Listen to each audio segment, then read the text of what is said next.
Hi, Get UNSTUCK Nation. Today, I have a new friend to introduce to you guys, and this is Brian Clayton from Green Pow. Hi, Brian. How's it going? Thanks for having me on your show. Yeah, I'm excited because this is something very new. I already mentioned with him offline that I didn't get a chance to use any launch service. So I'm really keen to know how you build this and how it's really works. So tell me a little bit before we get to Green Power, but tell me a little bit about how you started your entrepreneurial journey. Yeah. So like you mentioned, I'm CEO and co-founder of a mobile app called Green Pow, which is like the Uber for lawn mowing. And so if you live in the United States, you can just order a lawn mowing service using our app, much like you would order an Uber for a taxi cab. And so been at this business for 10 years, a few 100,000 people using the app in the United States and nationwide. And I guess you could say we're a 9-year overnight success.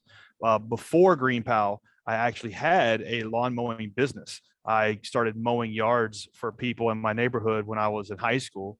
And then in college, I kept cutting grass. And then when I graduated college, I thought, well, what am I going to do? Am I going to go into the job market or just stick with this lawn mowing business? And so I decided, well, let's just stick with the lawn mowing business. And I did that and built one of the largest landscaping companies in the state where I live, eventually over 150 employees, getting it at over $10 million a year in revenue.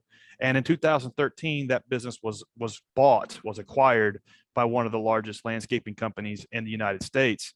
And after that, I retired. I took some time off and I thought, well, what now? Well, I'm going to start a tech company. And luckily, I didn't know what I didn't know. And luckily, I was naive about how difficult it was going to be. But I recruited 2 co-founders and we got to work and we never looked back. And so we're 10 years in and running a multi 8-figure a year business nationwide in the United States for helping people get a good lawn mowing service. Yeah, so how it difference between started the service provider as you have done before and to the SaaS company, how it's different?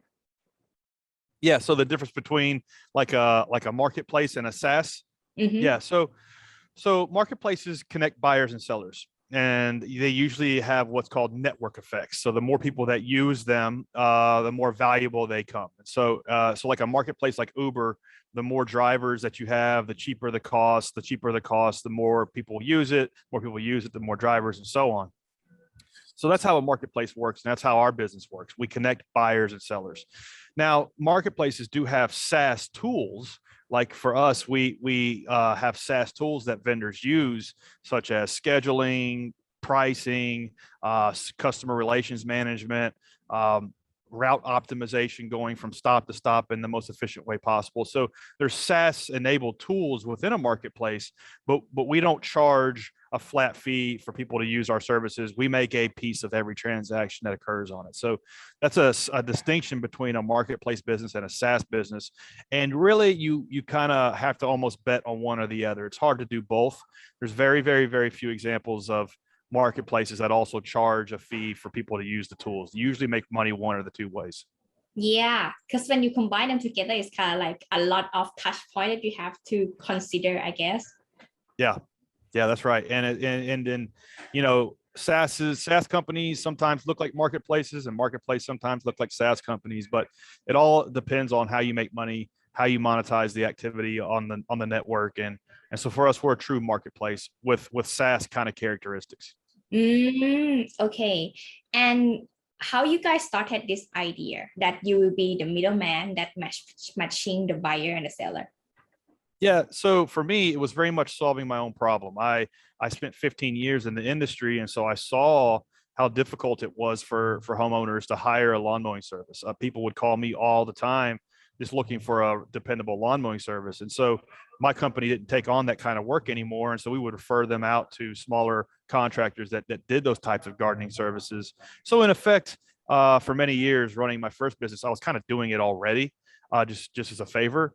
And so when I sold the company, I saw what Airbnb and Uber and Lyft and some other companies like DoorDash and Postmates were doing for connecting buyers and sellers at a local level. So I knew that it would work. I knew that people needed it. I knew that it would solve a problem that people would be willing to pay for.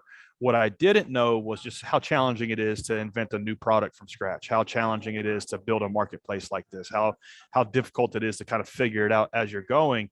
That was something that just took a lot of work, a lot of dedication, many years of just through trial and error of figuring it out as we went.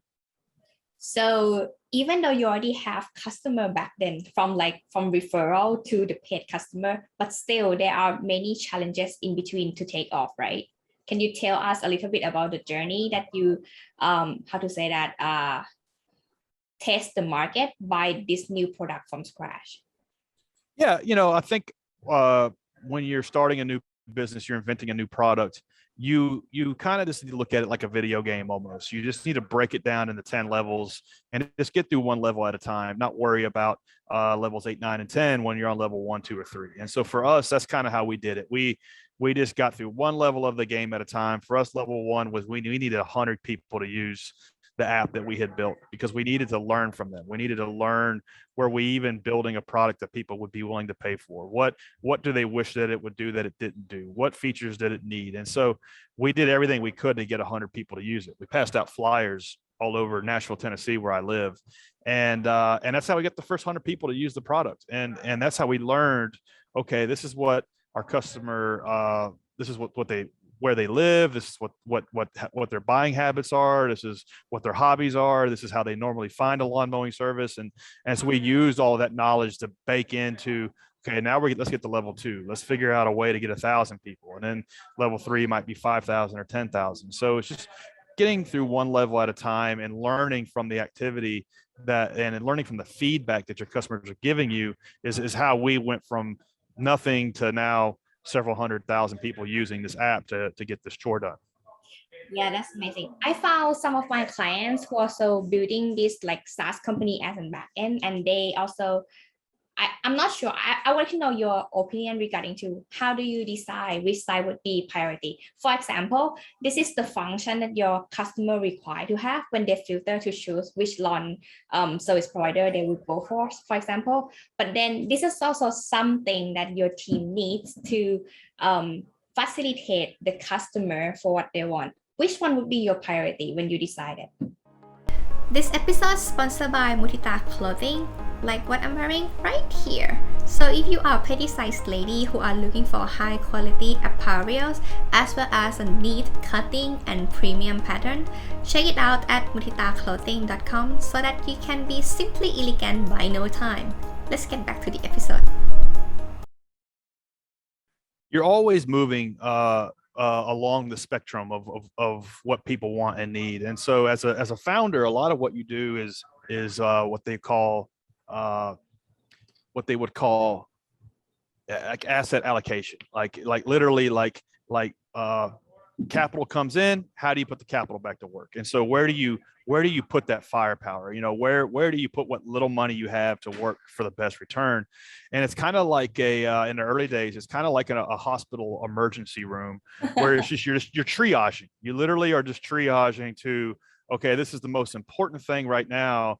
We are literally pissing off 100 people a day with this one problem. The lawn care service is not showing up on the day they're supposed to, or the lawn care service is changing the price at the last minute, or the lawn mowing service didn't want to do it because the grass was too tall. Like all of these problems that manifest themselves, just as you're getting into the game, you just triage and you go from like the highest priority to the next. What is the easiest thing that I can do that has the highest impact? And then you don't even care about everything else. And so you just go from 1, 2, or 3 things at a time. And then you just work that cycle over and over and over again. And after about 5 years, then you actually build an experience that's pretty good. And that's how it unfolded for us. And one way we were able to kind of manage it all was we stayed local in one city for a long time, like 3 years, just trying to figure out, when somebody pushes the button to hire a lawn mowing service, do they show up on time? Do they do a good job? Do they do it for the price they said they would? Do they get booked again? And so like figuring that out and the 100 problems that can go wrong in that process is what we spent 4 or 5 years just doing. And then we then we started scaling into other cities. And so the saying is nail it, then scale it. That's kind of what we did. We just went really slow and methodically solved all the problems until we went wide and blew it out throughout the entire United States. And what would be your goal next year then, if I could ask?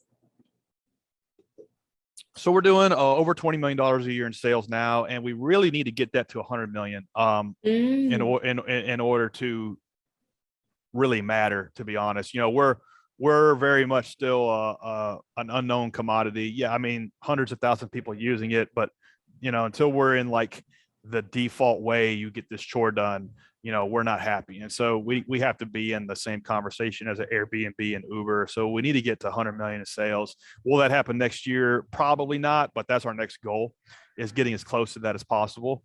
And so for us, you know, we're always growing, we're always hiring, we're always building on new features and trying new things, but we're self-funded. We haven't taken on any outside capital. So a lot of what we do is constrained by the money that's coming in, which is good. It keeps us kind of like keeps us making smart bets. It keeps us from getting too far ahead of our skis. A lot of times, venture capital kills more businesses than it does create. And so for us, that's been a competitive advantage. It's just funding the business from its own revenues has been one of the reasons why we are here where we are today. Yeah, that makes sense. I actually about to ask you, do you like have any investor inside, or you just answer that? Wow, that's amazing. But that's what your intention since the beginning, right? Not to take on any inventors. Yeah, for a couple reasons. One, for us, like I've always thought like this, and don't raise money from investors unless you would be willing to put your mother's home in mortgage, and like if you fail, your mom is on the street. Like that's the way I look at it. I was never sure enough about if an investor gave me $1 million that I could put that to work and not lose it. And so for me, I didn't really want to like sell a fake vision to a bunch of investors and lose their money. So for me, it was like, it just made sense to just fund it off of its own revenues, little by little, and do it the hard way. And not that doing it by raising capital is easy, but and the other thing too is there's a difference. Like when you in the early days, you're focused on one thing, like the handful of customers you have and building a great product for them. And then I see a lot of times, particularly these companies that come out of accelerators, they get good at fundraising. They don't get good at the product. And so it's like they get good at fundraising, and then it's like, well, then they don't have a product. And so I think it's just like a balancing act. And yeah, in many ways, like raising a bunch of money can be the thing that spells the difference. But there again, like, you know, we funded the business in 2012. So you had 12, 13, 14, and 15. There was like a wave, an avalanche of money chasing these Uber for X ideas, Uber for laundry service, Uber for car washing, Uber for home cleaning. And like literally all of them are out of business. And so I started seeing that a lot of these businesses were raising $1 million or $5 million or $10 million. And then the next year they were out of business because they crashed and burned. They didn't have it figured out. And it was like kind of like attaching like rocket boosters to a wooden barn. The thing just blew apart when they tried to pour too much gas on it. And so I didn't want to do that. I've had one good idea in the last decade. This is it. And I knew if we failed and we went too fast that I didn't have any other good ideas. And so I really wanted to take the slow and low approach. And the other thing I knew is that in our particular industry, it was not like this land grab, like Uber, Lyft, and then, you know, maybe some of the international players in ride sharing, like Didi and Grab. You know, there was a huge international, worldwide, global land grab for this space, and they needed a bunch of money to compete, and that was a different game than what we're playing. It's like nobody's going to pull the rug out from under us to revolutionize lawn mowing, so we can go slow. And so I think it's case by case, and that was the best bet for us. Yeah, I think you mentioned something very important: to scale too fast. That caused more problem than just like slow and steady. I agree with you on that, like 100%. Yeah, there's no one path to success. You know, if you raise the money and you make smart bets and you move quickly, I mean, it's you're very much bending the world to your way, and you're an arbiter of success, and it's beautiful when it works, but most of the time it doesn't. And most of the time, raising a bunch of money and moving too quickly is a bad bet for most entrepreneurs. And then the other thing is, like, they don't even get to raise money because they spend all their time trying to raise money and not building a good product. And so it's like they don't even get to that part of the game because they can't raise money. And then they're disillusioned. They don't want to keep going. And they think, okay, well, I'll do this business if I can raise the money, which is not the right way to look at it. And so I think the better bet is choosing a business idea that you can sustainably build over a long period of time. And then if you sell that for 10 or 20 or 30 or 40 or $50 million, and you get that kind of like what they call a single or a double, then maybe the second time around, go raise a bunch of money for the next idea because you already know how to do it. Is my advice. Like, you look at the guys that founded Uber, they were on their second and third companies. Like, they had already sold a $10 million business. Garrett Camp, the co-founder, had sold a company called StumbleUpon, which is a $30 million outcome. So when they started Uber, they knew like the ins and outs of raising money and using it as a steroid. And so that's why it looked magical. And that's why they were able to do what they did. But if you start like you've never done this before, it's impossible to do that, in my opinion. So in my opinion, hit a single, hit a double, then do the big idea. Yeah, I agree with you. I think it's about focus as well. And if the founder just like keep focusing on money, they're not going to focus in solving problem, which is how they're going to be sustainably in the industry as well. Yeah. If you focus on revenue and keeping your customers happy, in a way, like it just keeps you focused on what's important, and that's building a good product. And, necessity really is the mother of invention. Like, when you are capital constrained, you really focus on higher quality decisions. Like, how do I use the product to grow the product?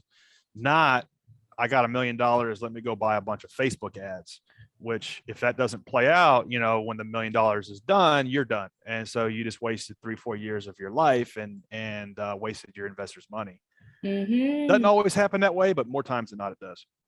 Yeah, 100%. So where can people find your service and at least follow you then?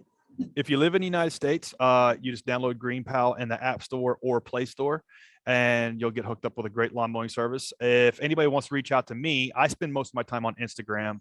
My handle is Brian M. Clayton. Okay, we will put all the link in the description, everyone. And yeah, check it out. And thank you so much, Brian, for joining Get UNSTUCK Radio today. Thank you so much for having me on. I enjoyed it. Hey, thank you for watching this episode. If you enjoyed the show, you can subscribe here or here. And this is the previous episode. Check it out. See you next time.